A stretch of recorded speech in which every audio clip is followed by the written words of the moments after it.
Hello there, Aries. Welcome to your weekly reading. While I was shuffling the spread out, I have a message for you, and it's an image. So first of all, I see a person that's like, I think it's you, a person this big, okay? And then next to it, it gets a little bit bigger, and then it gets bigger, and then it gets bigger. So it's sort of like the Russian dolls where you open the big one and then there's a smaller one, but I feel like it's the other way. In the past, you were like this, and now you have really, really progressed. And what I feel is it's your progression in life.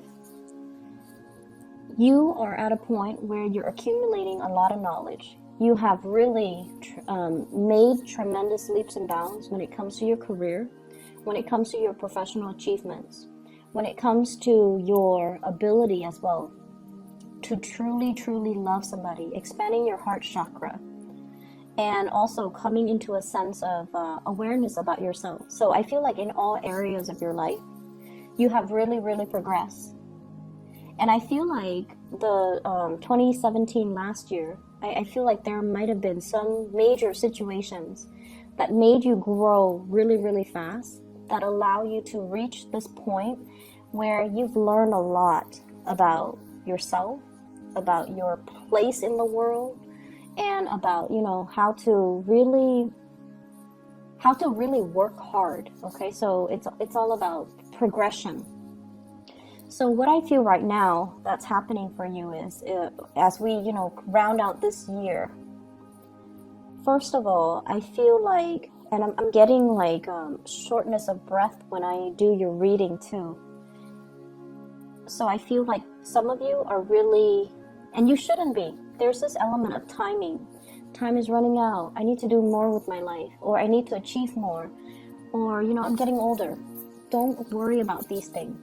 So I see you very anxious. I see you possibly playing hostess, having a lot of guests coming over if it's the holiday season.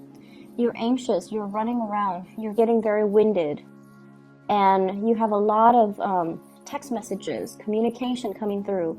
What time are we meeting up? So you're running yourself to the ground. You're trying to accommodate things. You're trying to accommodate other people. So take a moment to yourself, okay? Spend some more time with yourself and just try to relax a little bit. So a lot of things will be coming at you, and a lot of parties that you're throwing. Some of you are, you have a really, really beautiful home, and you're trying to entertain guests. And I just feel like there are a gazillion things to do, a lot of places to go, a lot of people to see, and time is so limited. And so you're winded running around. So that's something to be careful about next week, okay? For those who are in the United States and are celebrating Thanksgiving, I just wish you all a very happy Thanksgiving. And I feel like the energy is going to be a little bit hectic for you guys. I didn't see it with the other signs, but I'm getting like, shortness of breath when I'm looking into this reading. So, first of all, I mentioned before, some of you own property. And I have here the King of Pentacles. This is a property owner. He's got a lot of castles, a lot of land behind him. So it's somebody who has a property that is prime real estate, okay? A property that will fetch a tremendous amount on the market. And I feel like it's, for some of you, it's by accident that you came across this property. Some of you might have lived there for a really long time, and you know it's time to sell, but you are clinging onto it. You're clinging onto it for dear life. You want to pass it along to your children. You want to retain it a little bit longer in hopes that the value is going to keep increasing. And I also feel like, when I mentioned before, you were like this small and now you're getting bigger and bigger. I feel like this property served its purpose. For the past few years, you have outgrown the property. And so it's really important for you to not be afraid to let it go and move on to the next phase in your life. And I feel like some of you have some really, really big goals. Maybe wanting to relocate. Maybe needing to get a new job.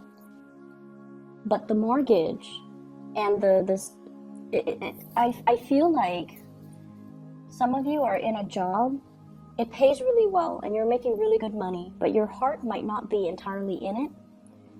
But you have this property, and then the job came in, and the job helped you pay for the property. And so you stay in both places, in that property or in that job, because it's, you know, it's a symbiotic relationship. And then over time, you got comfortable.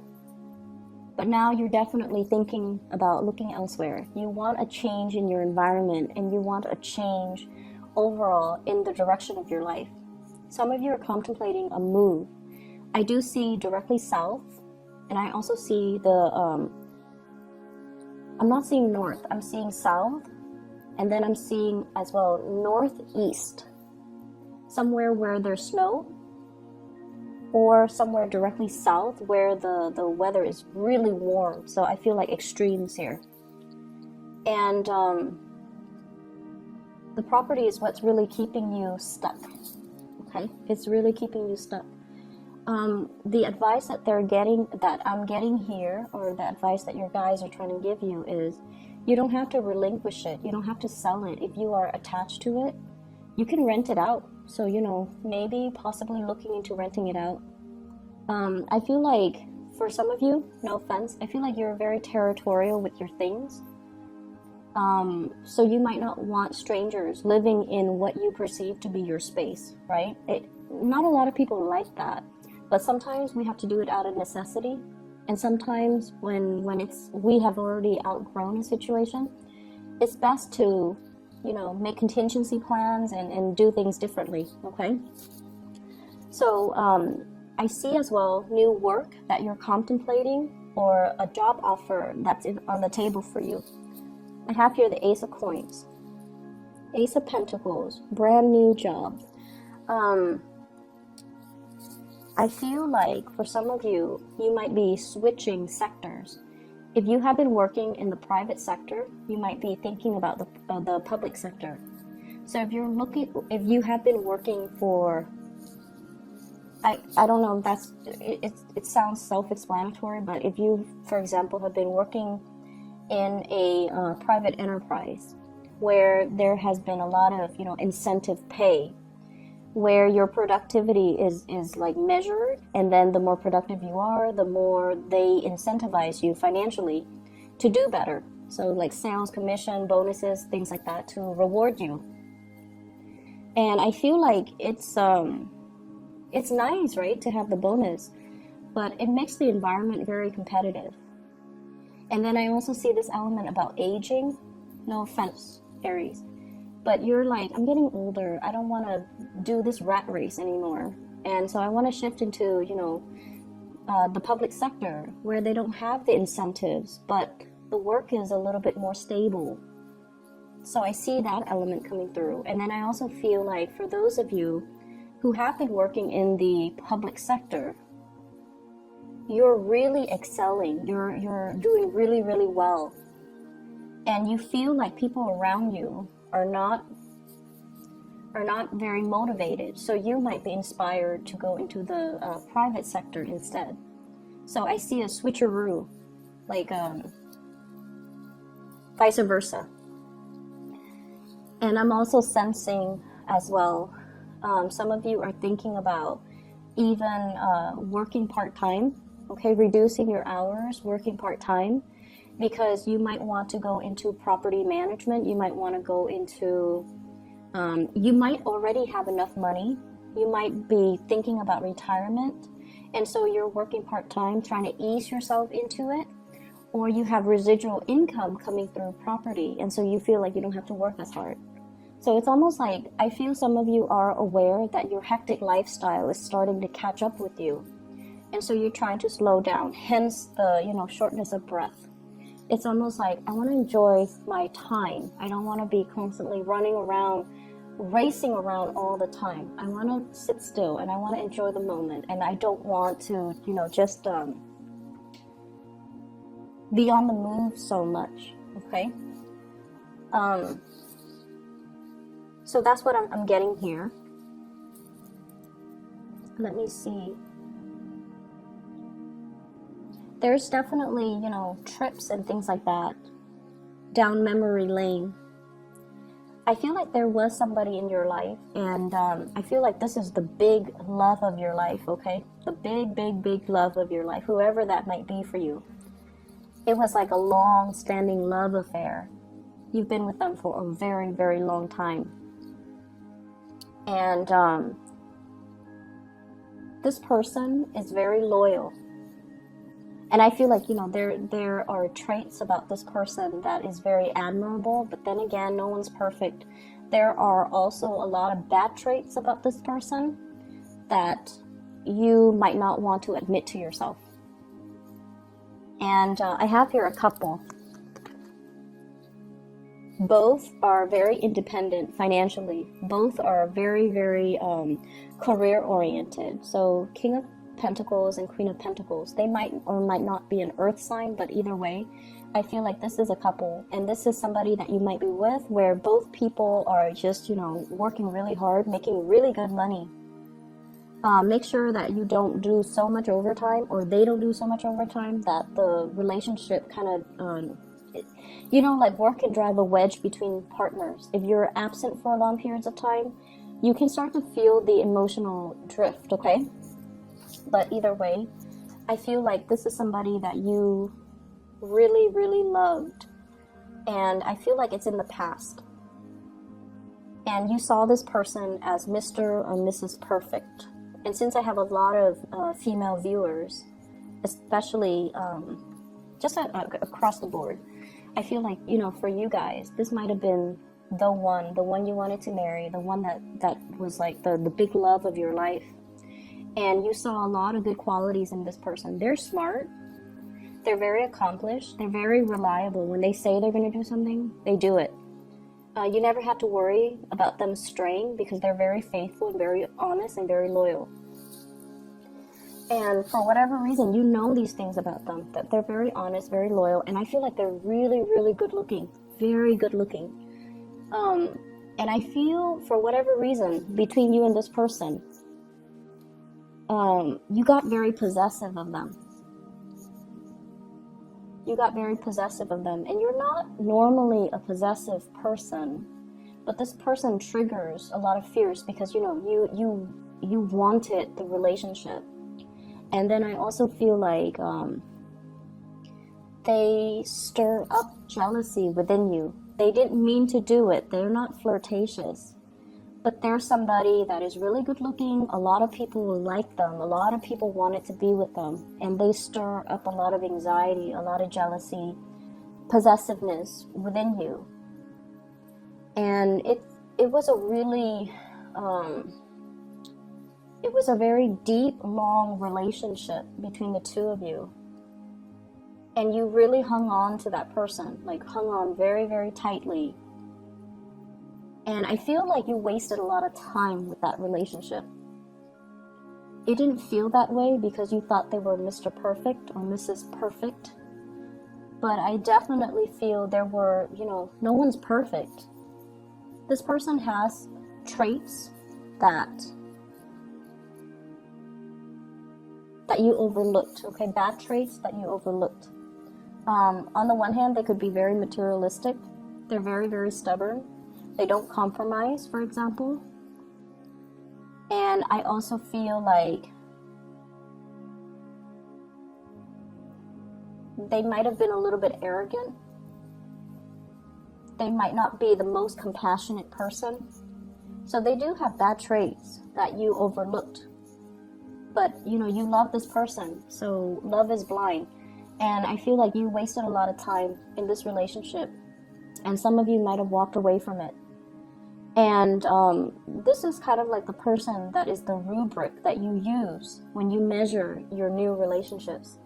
So let's just say, if this past person, let's just call them, you know, let's call them Bob, okay? Now you're dating Steve, and you're comparing Steve to Bob, and you're like, Bob is better because, you know, Bob is blah, blah, blah. Don't do that. Don't do that to yourself, and don't give yourself that excuse to not date, or, you know, it's like a self-fulfilling prophecy when we start comparing our past with our future.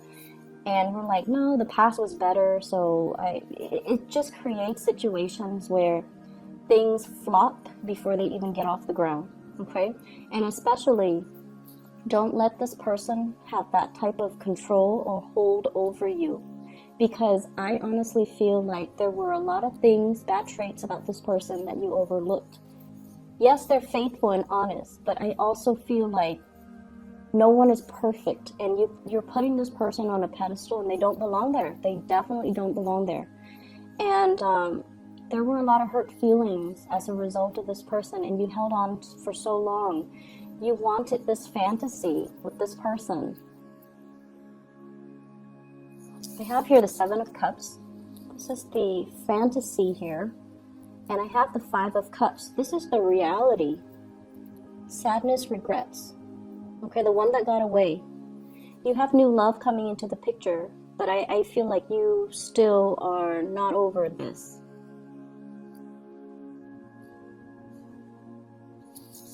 And so,